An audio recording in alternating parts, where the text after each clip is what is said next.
부산 시민들에게 가장 필요한 시장의 자질을 한 단어로 행동하는 세일즈맨 시장? 말뿐인 사람은 절대 부산을 살려낼 수가 없습니다.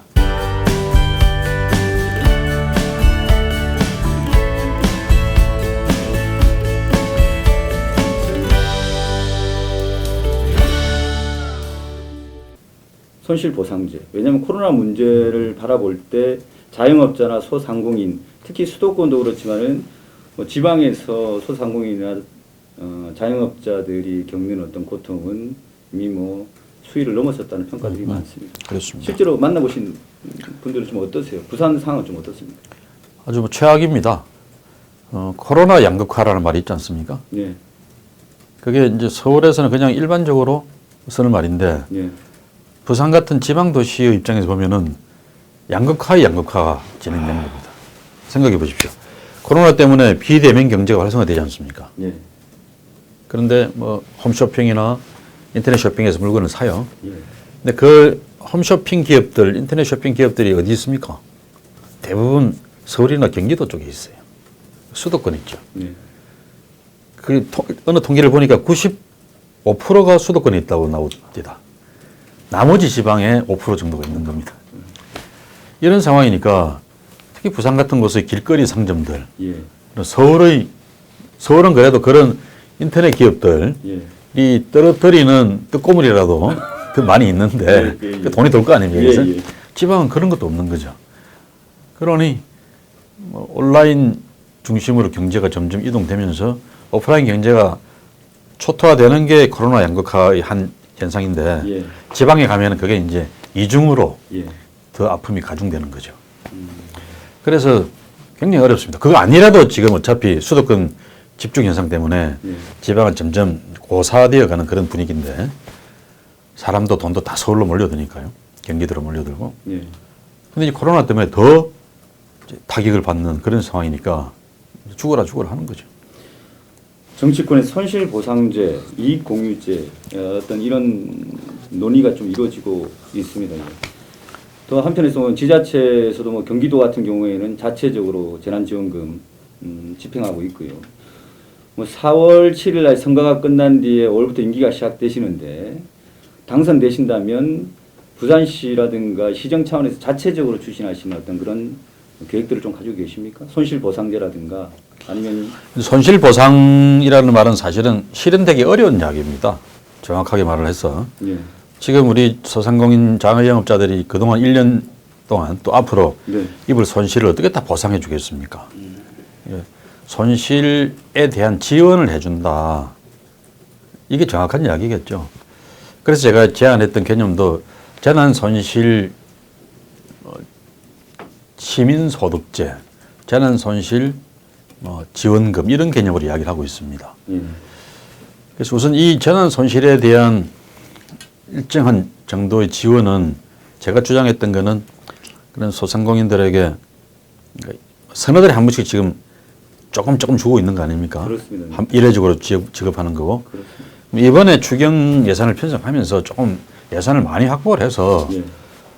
한 3개월 정도는 주자. 3개월어치를. 예. 그런 정도는 되어야 그분들에게 어느 정도 벌충이 될 수 있을 겁니다. 그래도 그 손실 전부를 다 지원해 줄 방법은 없고요. 예. 고정경비, 인건비 같은 걸 뺀 예. 고정경비, 임대료가 대표적인 고정경비잖아요. 예. 그런 고정경비의 한 절반 정도를 지원해 주는 그런 개념으로 한 3개월을 우선 지원해 보자. 예. 이게 최소한의 지원이 안 되겠냐. 예. 지금까지 이례적으로 한 번 3차까지 편성했는데 재난지원금은 한 번 만들어 갖고서 이례적으로 100만 원, 200만 원 이렇게 줬단 말이죠. 그렇죠. 근데 손실을 본 사람들은 뭐 한 달에도 몇백만 원, 많이 손실을 본 사람 1,000만 원, 2,000만 원도 보는데 예. 그게 무슨 큰 도움이 안 되는 건 아니지만 예. 아주 큰 도움은 안 되죠. 그런 맥락에서 물론 정부가 그분들이 손실을 다 보전해 줄 수는 없는 거라서 조금이라도 더 노력을 해보자 그러면은 한 번 예산 편성하면서 한 3개월치 정도의 고정 비용 한 50% 정도로 해보자. 근데 이거는 중앙정부가 편성을 해야 되는 예산이지 예. 지방정부로서는 감당이 불감당입니다. 그렇습니다. 그러면 뭐 손실보상제 같은 경우보다도 재난손실지원금 예, 예. 그런 쪽으로 방향을 잡으시겠다 그러고요. 보편, 선별 이런 어떤 논쟁들이 좀 있습니다. 예. 재난지원금에 대해서 저는 기본 원칙은 지금 말씀드린 대로 코로나19로 인해서 실질 소득이 감소한 예. 그런 계층에게 정확하게 맞춤형 지원을 해주는 게 기본 원칙이 된다고 봅니다. 그 다음에 전 국민 지원금은 고려해 볼 수 있는 사안인 거죠. 예. 자, 이렇게 생각해 보시죠. 아까 이제 우리가 코로나 때문에 생긴 비대면 경제 활성화도 이야기했지 않습니까? 그렇습니다. 코로나로 인해서 특수를 누리고 돈을 더 많이 번 사람도 생겼어요. 있습니다. 네. 그리고 뭐 손실까지는 안 봤지만은 어차피 고액 연봉을 누리는, 고액 소득을 누리는 그런 계층도 존재합니다. 예. 우리 사회의 한 10% 정도는 그렇지 않겠습니까? 그렇습니다. 뭐 연소득이 한 1억 이상 되는 뭐 이런 분들을 고소득자라고 한다면은 그런 분들이 코로나 때문에 무슨 피해를 입었다 혹은 뭐 소득이 줄었다 이렇게 말씀을 할 수는 없는 거니까 그래서 이 공제가 나오죠 지금. 저는 그래서 기준을 좀 정해서 중위소득의 150% 정도면은 경제활동 인구 중에서 예. 중위소득의 150% 정도면 중산층 기준입니다. 그게. 그렇습니다. 그 아래 기준이 한 80%가 됩니다. 차상위 계층이라든가 차상위 계층 한참 미치고요. 예. 중위소득, 그러니까 중간값이죠. 중간값에서 이 정도 중간값이 50% 위에, 예, 그러니까 150% 아닙니까? 예, 예. 그 밑으로는 예. 우리 국민의 한 80% 정도가 될 거다 이 말이죠. 경제활동 인구 중에서. 그 정도의 사람들에게 재난지원금을 주는 것은 저는 오케이. 그분들은 그 정도의 지원금을 누릴 만한 분들이라고 생각을 합니다. 그래서 좀 그렇지만 중상층 아니더라도 중중층, 중하층. 그렇죠. 예, 예. 근데 실제로 그게 도움이 될 거고요. 한 번에 10만 원을 받든 30만 원을 받든 그분들은 소비 탄력성이 높은 분들입니다. 30만 원을 받았다 그러면 그걸로 바로 소비로 직결될 가능성이 큰 거죠. 생활비로 써야 되니까. 그렇죠. 그런데 가령 연봉이 1억 이상이 되고 2억이 되고 3억이 되는 분들이 30만 원 받았다 그래서 그게 내가 어차피 쓸 돈이 없어서 못 썼던 건 아니니까 그럼요. 소비 진작에 별로 도움 안 되거든요. 그렇습니다. 그래서 소비 탄력성이 낮은 거죠. 그런 분들은. 예. 그런 기준으로도 생각해 보면은 한 80% 정도의 국민들에게 주는 게 맞다. 제 생각 같아서는 자발적 신고제도 비슷하게 예. 신청주의로 그 80%도 예, 신청주의로 내가 소득이 줄었다 하면 주되 아니면 본인이 그 기준에 맞다 그러면 본인이 신청하면 난 주는 게 좋겠다고 생각해요. 예. 어쨌든 전 국민에게 다 주자는 보편적인 지급에는 찬성하지 않으신 거네요. 그건 우선순위는 아니신 거네요. 그렇습니다. 할 수도 있다고 생각하는데 예. 그건 코로나가 좀 진정되고 나서 실제 소비가 일어날 수 있는 시점에서. 그렇죠. 예. 코로나의 악영향을 미치지 않는 그런 시점에 국민들이 다 힘들어 하셨으니까 우리 국민들에게 위로의 성격과 함께 소비 진작을 위해서는 전국민 재난지원금도 한 번쯤은 고려해 볼 수 있다고 봅니다. 예. 당선이 되시면은 임기가 여러분들 딱 1년입니다. 1년. 내년에 다시 지방선거가 있죠. 그 1년 내에 과연 얼마나 많은 뭐 시정 사업들을 추진할 수 있을까 하는 그런 어떤 의심들이 좀 있죠. 그렇죠. 걱정들이 좀 있는데. 예, 맞습니다. 그 공약들을 많이 지금 발표를 하고 계시거든요. 준비를 많이 하신 것들을 하나씩 시민들에게 전달하고 계신데 그 대표 공약이라고 말할까요? 1년 내에 성과를 낼 수 있는 아니면은 1년 내에 뭔가 구체적으로 이행될 수 있는 그런 공약 좀 소개해 주시면. 그래도 1년 3개월입니다. 정확하게. 예. 그 안에 해야 될 일들이 좀 있습니다. 예. 가덕도 신공항 예. 이번에 2월에 법이 통과가 되어도 아까 말씀드린 조기 착공의 스케줄을 확정을 지어야 됩니다. 예. 그래야 29년 완공이 되는 거니까요. 예. 두 번째는 2030 엑스포 유치를 위한 그런 준비 작업들이 있습니다. 예. 부산에서 부산 분들은 아시는 이야기들인데 예. 그런 북한 재개발 사업도 엑스포 유치 부지거든요. 그 일부가. 예. 그래서 그 엑스포 유치에 맞추어서 북한 재개발 사업도 진행을 하고 그다음 그 부지 주변에 있는 55 보급창이라는 미군 보급 부대가 있습니다. 예. 그 부대도 이전을 시켜내고요. 그래서 부지 안에 포함시키고 이런 일들이 굉장히 큰 사업들입니다. 또 철도 시설, 부산역에서 경부선 구철로를 따라서 부산 진역으로 북한 북쪽으로 해서 시내로 들어가는 그 철로도 재배치를 하거나 지하화하거나 이런 사업을 통해서 원도심 재생과 함께 엑스포 유치에도 도움이 되게 만드는 그런 사업들이 다음 보선에서 뽑히는 시장이 1년 3개월 만에 다 결정을 해야 됩니다. 그 중앙정부 협조를 얻어서. 예. 부산시 혼자 살 수 있는 일이 없습니다. 별로. 중앙정부의 행정적인 협조와 예산상의 지원 이 두 가지를 다 끌어와서 결정을 해야 되는 일들입니다. 10년 사업을 위한 뭐 밑거름을 다 닦아야 되네요. 그래서 그 1년 임기는 1년이 아니라 사실은 10년을 일을 해야 되는 그런 그 시간을 1년에 압축해야 되는 거죠. 예, 예. 그래서 1년을 10년처럼 써야 되는 시장입니다. 최근에 여론조사를 보니까 지금 야당 후보들은 박형준 후보와 이현주 후보 이런 분들이 선두권을 좀 형성하고 있고요. 여당에서는 김 후보님께서 압도적으로 좀 선두를 지키고 계신데 박형준 후보나 이현주 후보 평가해 달라 그러시면 좀 평가해 줄 수 있습니까? 두 분 중에 한 분이 될 가능성이 상당히 높다는 평가들이 나오고 있어서 그렇습니다. 현재 여론조사로. 다 이제 특징들이 뚜렷한 분들이죠. 뚜렷한 분들인데 어느 분이 되든지 간에 예. 저는 그분들로는 이 무너져가는 부산의 경제를 다시 이렇게 세울 수는 없다고 생각을 합니다.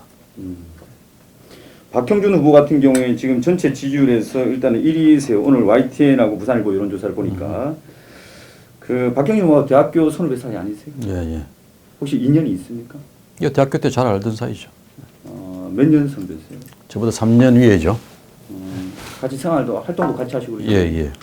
그분하고 맞붙는데 뭐 반드시 이길 수 있다. 뭐 이런 자신감을 말씀하실 수 있는 뭐 좀 이유가 있으신가요?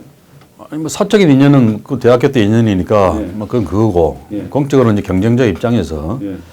제가 그분을 생각해 보면은 그분은 어려운 상황에서 큰 조직을 이끌고 성과를 만들어 본 경험이 없어요.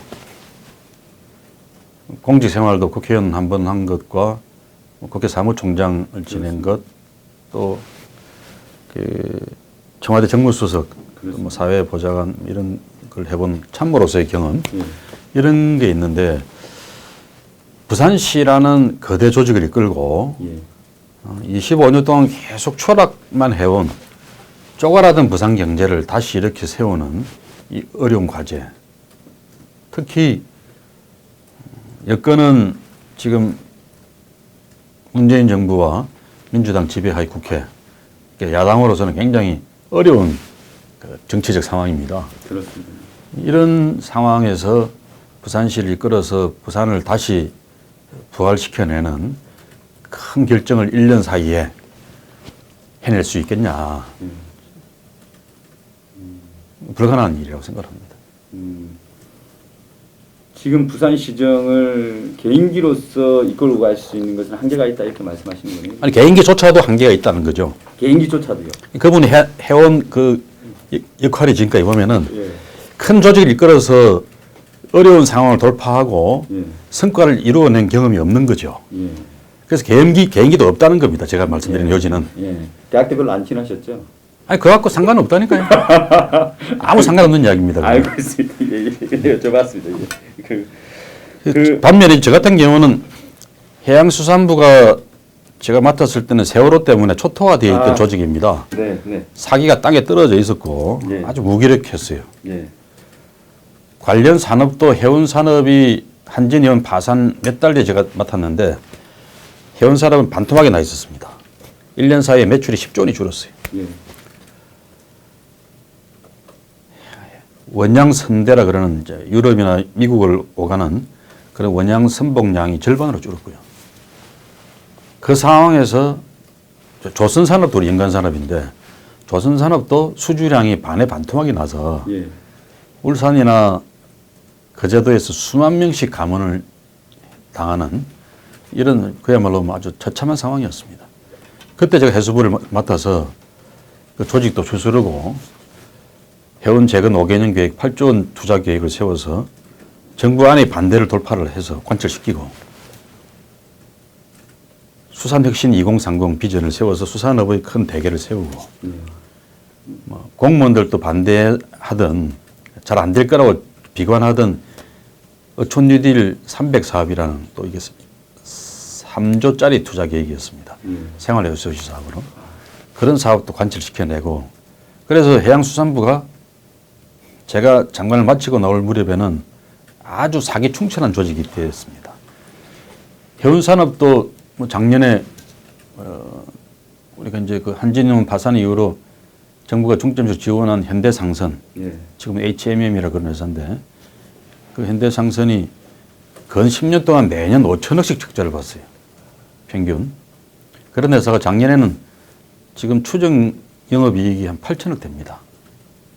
제가 진행했던 해운 재건 계획에 따라서 새로 발주를 인도받고 배를 인도받아서 영업을 했거든. 작년에는 첫 연도입니다. 그게. 1년 만에 영업이익이 한 8천억 이상이 되는 걸로 추산했대요. 그래서 저는 해양수산부도 다시 이렇게 세우고 관련 산업도 해운산업도 다시 재건을 시켜내고 있고 또 조선산업도 그때 우리가 8조 원 투자 계획을 세워서 그게 다 배를 짓는 계획입니다.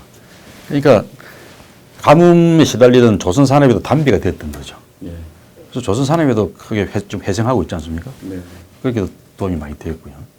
그런 경험을 가진 제가 이 위기의 부산을 이끌어내서 다시 동북아시아 싱가포르를 옮기시켜 보겠다 이런 비전을 실행해내는 데는 책임자라고 생각을 합니다. 지금 위기의 부산이라고 하셨어요. 그럼 지금 부산 시민들에게 가장 필요한 시장의 자질을 한 단어로 좀 표현을 한다면 뭐라고 할 수 있을까요? 행동하는 세일즈맨 시장? 움직여야 된다는 말씀이시네요. 행동을 해야죠. 행동해야 된다. 말뿐인 사람은 절대 부산을 살려낼 수가 없습니다. 사실 부산은 전통적으로 야당세가 좀 강하다고들 얘기를 하죠. 뭐 서울 같은 경우에는 민주당 의원분들이 많이 계시고 또 조직이라든가 이런 부분들이 탄탄하다는 그런 평가를 받지만 부산은 민주당 후보가 나와서 상당히 열세로 시작할 수밖에 없는 그런 지금 환경 아니냐는 평가들이 있습니다. 이번에 그런 어떤 열세를 딛고서 나름대로는 이길 수 있는 어떤 본인만의 의지를 좀 말씀해 주시고 마무리 짓겠습니다. 예. 제가 2011년에 부산에 돌아왔는데 그때는 지금보다 훨씬 어려웠습니다. 제가 그 어려운 상황을 알고도 부산을 서울 지역구를 서울에서 2번이나 당선되었던 지역구를 등지고 부산을 가서 출마했던 이유는 이번에는 이제 노무현 정신을 이어 달리겠다. 그런 각오였습니다. 부산을 새누리당이 일방 독점하는 그래서 점점 더 추락하고 있는 그 현실을 한번 개혁해보자. 그런 마음으로 부산에 뛰어들었었는데 지금도 힘들다고 하지만 그래도 10년 전보다는 훨씬 낫습니다. 그리고 부산 시민들이 이제는 일방적으로 새누리당만 지지하는 그런 맹목의 시민들이 이제 아닙니다. 자, 또 그분들이 정서적으로는 어떨지 몰라도 알 건 다 아세요. 그래서 이번 보궐선거에서는 감정적으로는 글쎄 뭐 다른 생각을 하실 수도 있는데 부산을 살리기 위해서는 어떤 사람을 뽑아야 될지 잘 아신다고 생각합니다. 말꾼이 아니라 일꾼 시장이 필요하다는 걸 잘 아실 거라고 생각합니다. 제가 할 역할은 그분들에게 이렇게 하면 부산을 살릴 수 있습니다라는 비전과 설계도를 정확하게 제시하고 제가 그 일을 담당할 가장 책임자입니다라는 것을 설득력 있게 호소하는 거라고 생각합니다. 제 영혼을 다 바쳐서 제가 또 고향 부산을 위해서 10년 동안 헌신하고 노력해왔던 그 모든 그 열정과 애정을 다 담아서 제 영혼의 선거를 한번 해보겠습니다. 그러면 반드시 역전승할 수 있다. 그렇게 확신합니다. 정치권에서 김 후보님을 비장미가 느껴지는 정치인이라고도 얘기를 하거든요. 비장하고 절실하고 절박하면서 치열하게 이번 선거도 임하시는 어떤 그런 느낌이 듭니다. 선거 기간에 다시 한번 찾아뵙겠습니다. 예. 감사합니다. 예, 고맙습니다.